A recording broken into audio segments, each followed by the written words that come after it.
भारत की लोकप्रियता, भारत के प्रति मान और सम्मान की वृद्धि हुई है। दुनिया के लोगों की नजरिया बदली है।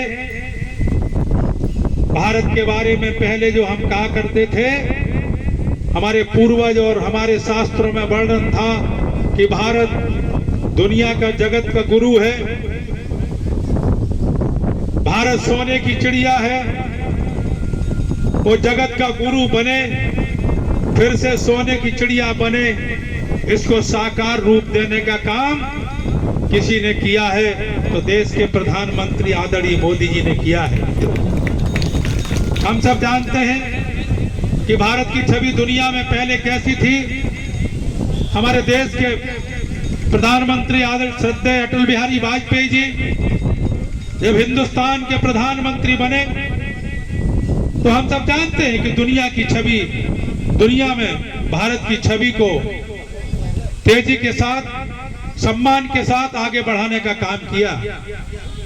दुनिया की सारी ताकतें लगी रही, लेकिन अटल जी ने अपना परमाणु का परीक्षण करके पूरी दुनिया को भारत की ताकत का एहसास कराने का काम किया था। मित्रों, आज हमारे देश के प्रधानमंत्री, चाहे दुनिया के देशों में भारत की छवि का विषय हो, चाहे हमारी आर्थिक स्थिति का विषय हो, चाहे हमारी दुनिया की लगी हुई सीमाएं पाकिस्तान चीन हो, चाहे हमारे अंदर चलने वाले हिंदुस्तान के अंदर आतंकवाद, अलगाववाद, नक्सलवाद जैसी समस्याएं हों, उन सारी समस्याओं को समाप्त करने की दिशा में महत्वपूर्ण कदम उठाया है तो देश के प्रधानमंत्री आदरणीय मोदी जी ने उठाया है। मित्रों, ये भी हम सब जानते हैं कि केवल यही काम नहीं किया तो देश के विकास की दिशा में भी, चाहे हम जिसको अपना हिंदुस्तान का मुकुट मानते थे, उस हिंदुस्तान के मुकुट पर तिरंगा नहीं फहरा सकते थे,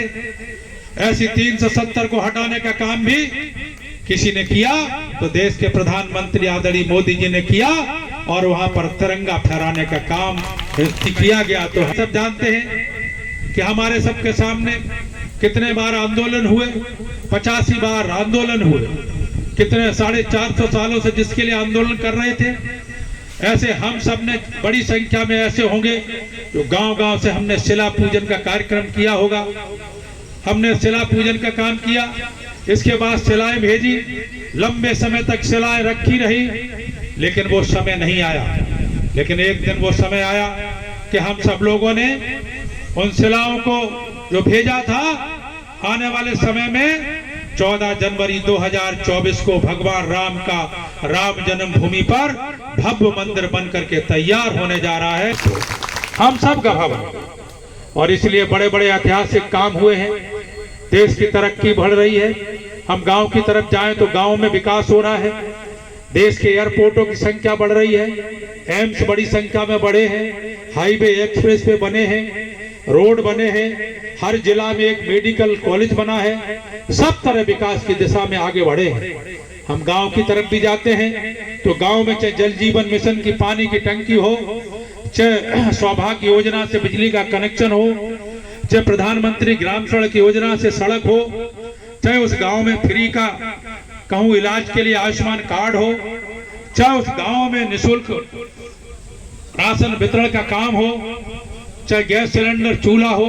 एक गांव में हम जाते हैं तो एक गांव में सारे के सारे गांव लाभार्थी के रूप में हमें मिलते हैं। मित्रों, लेकिन हम ये भी मानते हैं कि आने वाले समय में आप कल्पना करो, यदि उत्तर प्रदेश में यदि योगी जी के स्थान पर सपा और बसपा का मुख्यमंत्री होता तो क्या उत्तर प्रदेश की यही स्थिति होती। आज हम सबको कल्पना भी करना होगा कि आने वाले समय में विपक्ष के लोग एकजुट होने की राह अलेप रहे हैं, इकट्ठे भी हो रहे हैं, और किसी तरह यदि विपक्ष की सरकार बनती है और हमारा प्रधानमंत्री सरकार से वंचित रहता है, हम सब की सरकार नहीं बनती है, तब कल्पना करो कि देश का प्रधानमंत्री कौन बनेगा, कौन प्रधानमंत्री बनेगा, किनके हाथों में होगा। 75 के समय जनता पार्टी बनी थी कांग्रेस को हटाने के लिए, उसी समय हम सब जानते हैं कि जनसंघ जैसे संगठन को भी जनता पार्टी में विलय किया था कि कांग्रेस को हटाना है। उस कांग्रेस को हटाने के लिए सारे दल एकजुट हो गए, लेकिन सरकार नहीं चला पाई। ये सरकार आप कल्पना कर सकते हैं कि राहुल गांधी तो बनेंगे नहीं, प्रियंका गांधी बन जाएंगे, हो सकता बिहार के वो बन जाए, नीतीश कुमार बन जाए, हो सकता पंजाब का मुख्यमंत्री शराबी बन जाए, हो सकता और कोई मुख्यमंत्री बन जाए, मुख्यमंत्री प्रधानमंत्री बन जाए। आप कल्पना करना होगा कि यदि हमारा प्रधानमंत्री बनता है तो कौन बनेगा। इसलिए ये 5 साल और एक मोदी जी को समय देना है। देना कि नहीं देना भाई बताओ, हाथ उठा के बताओ, देना कि नहीं देना। एक बार सब चाहते कि नहीं चाहते, सब लोग चाहते हैं तो सब लोगों को 6 महीना मेहनत करनी होगी, 6 महीना सक्रिय रहना पड़ेगा। हो सकता हम लोग जिला अध्यक्ष, ये कोई जरूरी नहीं है, ये भी जरूरी नहीं है।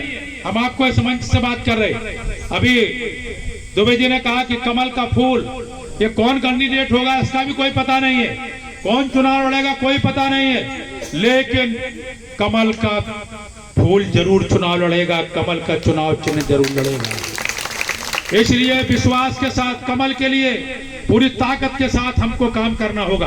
हमें 6 महीना एक सक्रिय कार्यकर्ता के रूप में केवल हमें बताया गया उन्हीं पर काम नहीं करना, हमें स्वतः भी अपने को सक्रिय रख करके 6 महीना हमें जिम्मेदारी के साथ काम करके फिर से मोदी जी को प्रधानमंत्री बनाने का संकल्प के साथ हम सबको काम करना होगा। ये आप सबसे मेरी विनती है। अभी बहुत सारे कार्यक्रमों की चर्चा हुई है, उनकी मैं चर्चा नहीं कर रहा हूँ, लेकिन 20 तारीख को एक बड़ी रैली, 20,000 लोगों की रैली वहां पर रखी गई है हर एक मंडल में, जिसमें कानपुर देहात के लोग भी रहेंगे।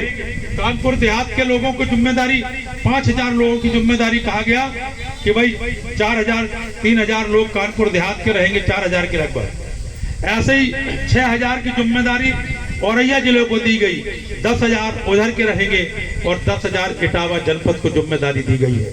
जब 10,000 लोग इटावा जनपद के लोग रहेंगे तो आप सोच सकते हैं कि 10,000 लोगों का मतलब होता है कि 200 बसें होगी, 200 बसों, तो 200 बसों में हम मान लेते हैं कि 150 बसें तो करनी पड़ेंगी, 50 बसें हम मान लेते हैं कि 50 बसें अपने साधनों से अपने लोग आ जाएंगे, लेकिन 150 बसों की चिंता हमें अपने जनपद में करने होगी। जनपद में भी जसवंत नगर विधानसभा निकल जाएगी, क्योंकि लोकसभा सा कार्यक्रम हो रहा है। इस लोकसभा में जब हम पूरे जनपद के मंडल हमारे 11 में से हमारे जसवंत नगर के कट गए, 5 कितने बचे, 16 में से 5 कटे तो 11 बचे। 11 मंडल हमारी इस लोकसभा में है। अब 11 मंडल में हर मंडल को 10 बसों की व्यवस्था करनी होगी, 10 बसों के प्रमुख बनने होंगे, 10 बड़े बड़े गांव हमें चिन्हित करने होंगे। 20 तारीख का हमारे पास जो समय है वो 8 दिन का समय है, इसलिए 8 दिन में हम महामंत्री जी से कहेंगे कि सभी स्थान चिन्हित हो जाए, सभी का बस प्रमुख बन जाए, वहां पर भोजन और पानी की व्यवस्था उसी स्थान पर आपको संगठन की तरफ से व्यवस्था रहेगी। लेकिन हम सबको एक एक बस का प्रमुख बन के एक एक बड़े गांव में या शक्ति केंद्र को केंद्र मान करके और वहां से हमें बस में बैठ करके एक बस एक शक्ति केंद्र से भर के लानी है। इस प्रकार हमें लगभग जो है 150 बसों की चिंता हमें करनी है और ये जिम्मेदारी हम सब कार्यकर्ताओं को लेनी है। इसी सूचना के साथ मैं चाहूंगा कि हम सब अभी जिला अध्यक्ष जी आपको जो कुछ और सूचनाएं होंगी उससे आपको अवगत कराएंगे।